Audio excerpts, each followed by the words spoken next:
Okay, I appreciate everybody's endeavor with that. Don't move anywhere, because guess what? It's our branch chief's time to talk. Our professional program and the 40th anniversary of the Aviation branch, honoring past and transforming the future. There's no doubt we are truly in a time of transformational change. Mac saw it coming. What he really saw was I'm getting out of the Pentagon, so he was really happy. No, I'm kidding.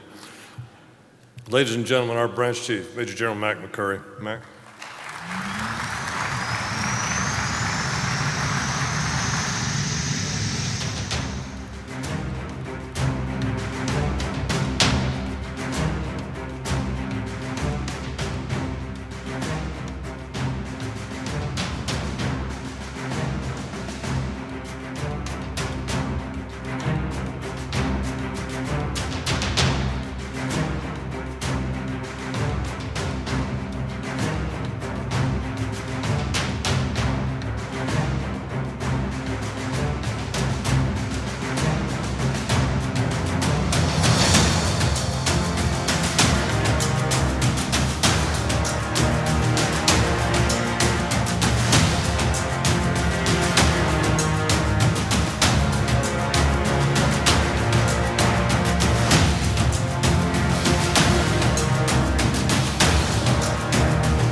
be all you can be. Fly Army.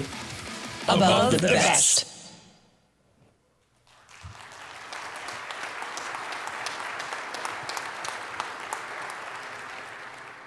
Good morning, everybody. All right, it's going to be interactive. Okay, so if you start falling asleep and I see people nodding off, especially all my mentors here in the front row, then I'm going to say Fly Army and you're going to say above the best. Okay? So, hey, you can't be more fired up than the energy that I saw last night out there at the receptions. And special recognition to the 227th for keeping the energy going. And then we get these great soldiers up here this morning, right? And then we got the video. And the video, if you notice, the music changed 3 times. Those are the 3 periods of transformation and development of Army aviation since the beginning. So my name's McCurry. I'm an Army aviator and a flying soldier. I'm the son of an Army aviator. I'm the son-in-law of an Army aviator. I have 3 kids and a son-in-law in the Army. 2 of them are Apache pilots, so that's good, right? Army aviation.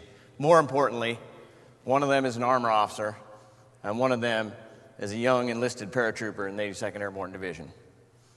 So I know what we can bring, and I know why we need it, and that's why I'm here. I'm also here because of the gentleman sitting right down here on the left who always motivated me, mentored me, and all of my six-pack brothers right over here as we moved through the ranks. And, I won't say it was always gentle, but it was always positively motivated. So, hey, really happy to be here this week, meeting with industry, our great partners, uniformed service members, and our legacy leaders. But before I go too much farther, this is the last chance before next Friday that I'm going to have to talk to this large of a group. And I just want to formally recognize Command Sergeant Major Jimmy Wilson. Sergeant Major, please stand up.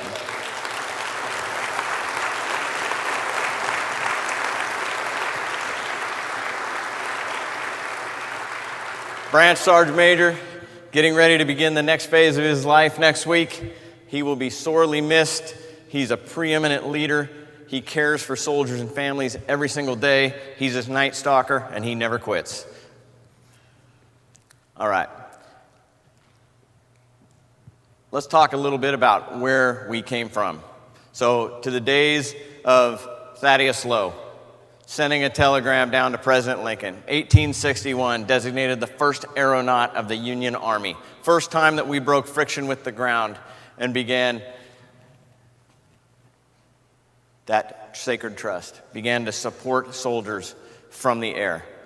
So, as the Army Aviation Branch Chief, I'm charged with developing, acquiring leaders and soldiers, and modernizing the branch, taking the materiel that General Rugen and the CFT have envisioned and the PEO is bringing to fielding and wrapping all of that doctrine, operations, training, leader development, the personnel, the facilities, and everything around it. So we have a fielded capability for our force. We talk about Thaddeus Lowe. We talk about World War I and standing on the shoulders of giants. We go from World War I and through World War II in Korea, we continued to expand our capabilities and began to envision combined arms maneuver. We were able to help commanders on the ground see further, strike with precision, move forces and supplies into positions of advantage, and extend their ability to command and control the force. That's what we do in Army Aviation. That's what we offer ground commanders.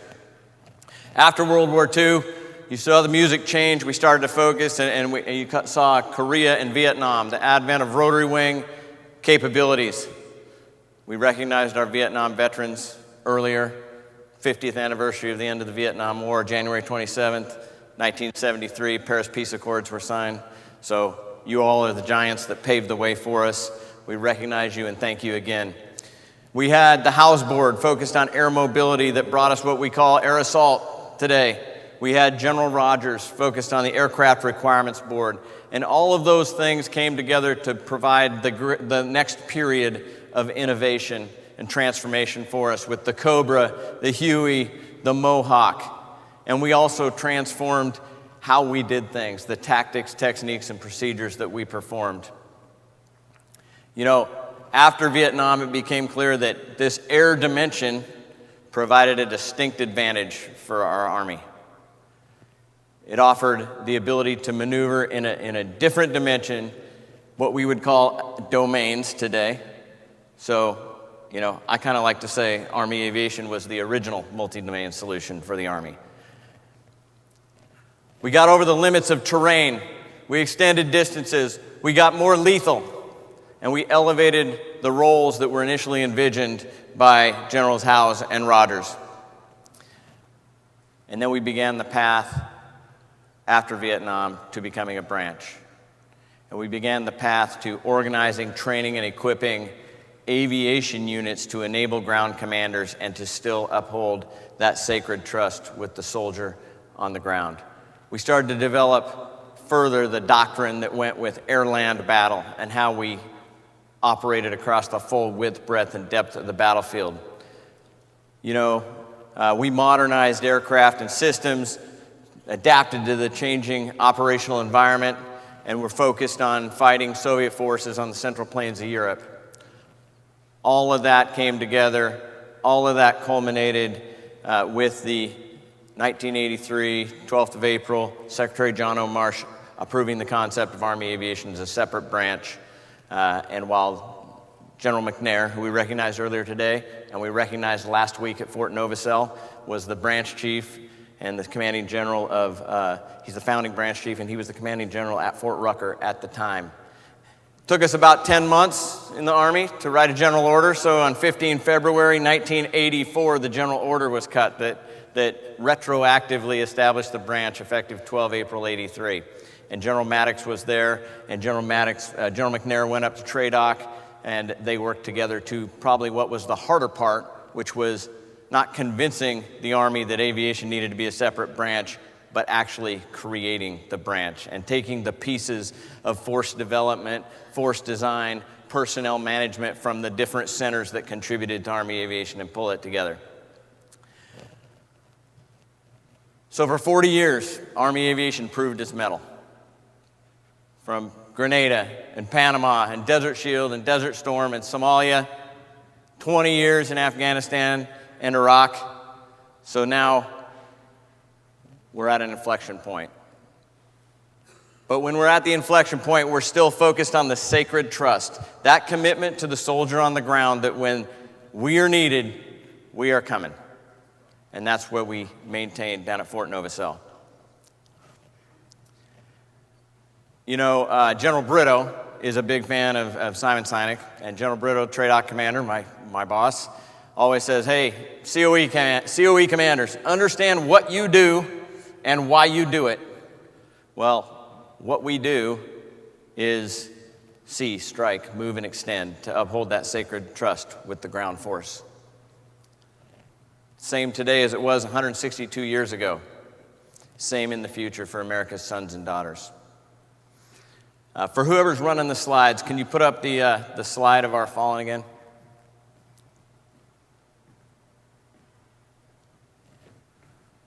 There we go. So we recognized our lost aviation soldiers earlier. I can tell you at Fort Novosel, nothing builds our resolve and makes us harder no matter what we're doing, whether it's developing tactics, techniques, and procedures, writing doctrine, looking for new weapon systems with the CFT and the PEO. Nothing steals our resolve like the legacy left by our aviators. So we wanted to recognize them here again today. Just like Thomas Selfridge, the first Army aviator lost. We will not forget. So we're at an inflection point, but we've been here before. If you think back, there's periods of time, maybe around the mid-'70s, we came out of fighting a counterinsurgency, low-intensity conflict, although when you're getting shot at, it's always pretty highly intense. For many years, we were focused on recruiting and developing an all-volunteer force. We were invigorating our non-commissioned officer education system. We were building our combat training centers. Some of those external factors sound a lot like what we face today. So I know through the adaptability of Army aviation, we will continue to prevail. You know, we fight across all domains, land, air, sea, in all the dimensions. But we do it to increase the survivability and lethality of the combined arms team and the joint force. We're applying right now the observations from, Nagorno-Karabakh. We're looking at observations from Ukraine and Europe about how we're going to adapt and change. How do we change how we fight, what we fight with for the armies of 2030 and 2040? And we're working on the concept for beyond 2040. We're updating doctrine. The new 3.0 is out, came out in October, last fall. Army Aviation's well positioned in our new Army doctrine for multi-domain operations. In fact, paragraph 2-68 talks about interdependency of domains and how one domain can be powerful and decisive and influence other domains. So for us, we call that the lower tier of the air domain. And that's where our future vertical lift platforms and our Army aviators aim to be there for the ground force. We're adjusting force structure. We're tailoring missions of combat aviation brigades to their parent divisions. So everybody up here in the front on this side remembers around 2004, we were trying to support heel-to-toe rotations, and we had to make everybody look the same. Every formation had to be the same so that combatant commander knew what he was getting in theater when one unit left and another came in. As we look at large-scale combat operations, again, we see the need for heavier forces to be able to fight into the teeth of enemy defenses. We see the need for light forces, and those light forces need increased mobility. So you'll see us changing some of the structures to provide more mobility into those light divisions and helping the heavy divisions retain that lethality. We're modernizing officer and warrant officer PME. So back in the coin fight, as I was a captain and a major at the beginning of that coming up, we talked about broadening, and we learned to eat soup with a knife, and we did all those things to expand our thinking outside of just the straight tactical focus. Well, I'm focused on sharpening. I'm focused on taking those best company commanders and those best senior non-commissioned officers coming out of company-level jobs and putting them at the training centers so they see 16 rotations go through to sharpen those tactical and technical skills and help us rebuild those combined arms proficiencies, where we become leaders of character who are experts at combined arms maneuver and integration of fires. People who understand the 5 conditions for accurate and predictive fires and understand forms of maneuver and forms of contact. That's where I'm focused, sharpening, not broadening. We're not telling field grades you can't be broadened, but after your brigade key and developmental positions, we'll talk about that. I need them to be experts of combined arms maneuver and integration of fires right now. So significant transformation, and we're adapting and changing to fill LISCO gaps. So as we look at the programs, the efforts that General Rugen has been developing, FARA fills the #1 LISCO gap. So as the TRADOC custodian in the branch, the gaps are my responsibility, and #1 LISCO gap for us is capability and capacity of reconnaissance and security. FARA and the ecosystem with launch effects fill that gap for us. When we team them with long-range fires, they give us the ability to penetrate integrated air defense.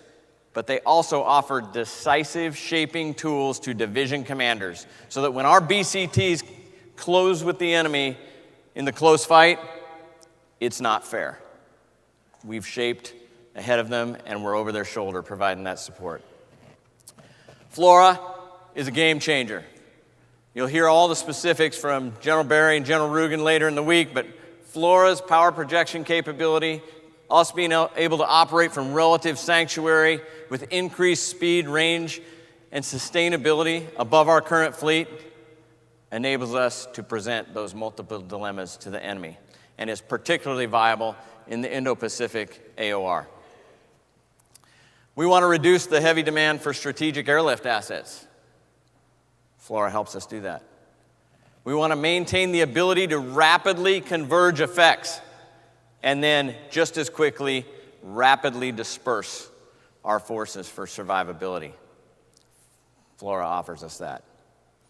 Our future tactical UAS, I was recently quoted saying, hey, unmanned has to get unmanned. We have unmanned formations out there flying our unmanned aerial systems that are personnel heavy because we had launchers and ground control stations that required trailers and trucks, and then you have to have a driver and a TC. I would much rather use all those people to synthesize that data that those unmanned systems are gathering for us and help inform a decision maker out there on the battlefield. So we're looking at things like scalable, controllable interface to do that, where we don't have to have a big ground control station, but we've got some of these great young soldiers out here operating off of a tablet-like or a Xbox controller-like ability to control that asset. Altogether, these things give us that convergence at the core and theater strategic level that our commanders need in multi-domain operations. We'll continue to leverage advanced technologies. I talk a lot about autonomy. And depending on what crowd you're in, there's different opinions on what, autonomy can do for us today. Well, I can tell you that we're focused on autonomy. We're focused on offloading that front seater in that Apache that has 5 radios in his ears, and he's got the fire control radar, and he's looking at the TDAC, and he's trying to help the guy on the controls in the back avoid obstacles. We're trying to use technologies to unburden those crews, okay? The advent of sensors gives us the ability to team some of these technologies with sensors and further off-burden crews. So we looked closely at this autonomy, and there's a MITRE study out, and we took an air cavalry squadron, and we said, look at all the tasks that the air cavalry squadron does, and what can we do autonomously? If we tried to jump straight to an autonomous, unmanned formation like that today, we would have 76% mission failure all the way up to 2030, and 44% task failure to 2040. So, a few days ago, General Rainey, our great commander, Army Futures Command, was testifying in a committee, and he got asked, whether he thought that manned reconnaissance still had a role. And without hesitating, General Rainey said, reconnaissance and security is a vital capability for the ground force. All those things that we train our scout pilots on, early warning, reaction time, maneuver space for the ground commander, those things are essential. And what General Rainey said is a manned reconnaissance capability will still be important. With our enemy's ability to put information out, put disinformation out, interdict signals, wouldn't you want to talk to a person that you trained with that's telling you what he sees out there on the battlefield? So we think that's a solid requirement now and in the future. Hey, that being said, we can do a lot with unmanned, and we're working it. General Rugen's working it hard. We're working at the Maneuver Center. Shame on us if we don't make first contact with unmanned when we're the shepherds of America's sons and daughters. We ought to make first contact with unmanned and then develop the situation from there before we put a person in harm's way. And that's what we're focused on. As we continue to look to the future, we talk about Army aviators being on the battlefield. And so as I close every time I speak, I talk about young soldiers, and I say, look, here's the deal. We exist for one sole purpose. That's the soldier on the ground. We will not violate that sacred trust. When that soldier needs to know what's over the next hill, we're going to go tell him. When that soldier needs that extra firepower, we're going to bring it to bear. When he needs to be placed in a position of relative advantage or needs extra supplies, we're bringing them. And God forbid, when he's laying wounded on the field of battle, we are coming to get them. That's what Army aviators do. That's what we've done throughout history, That's what we do today, and that's what we'll do in the future. Be all you can be, fly Army, above the best.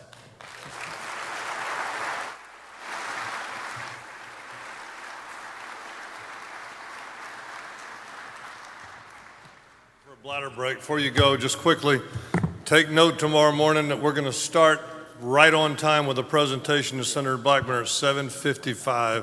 So please be seated about no later than 7:50. Okay, thanks to General McCurry. Great stimulating thoughts as we partner with industry. He's put out a lot of challenges there for you to help us move forward in the future. I encourage you, what these leaders up here are wanting are the good idea fairy. Give them ideas of how they can achieve the goals and objectives he just laid out for you.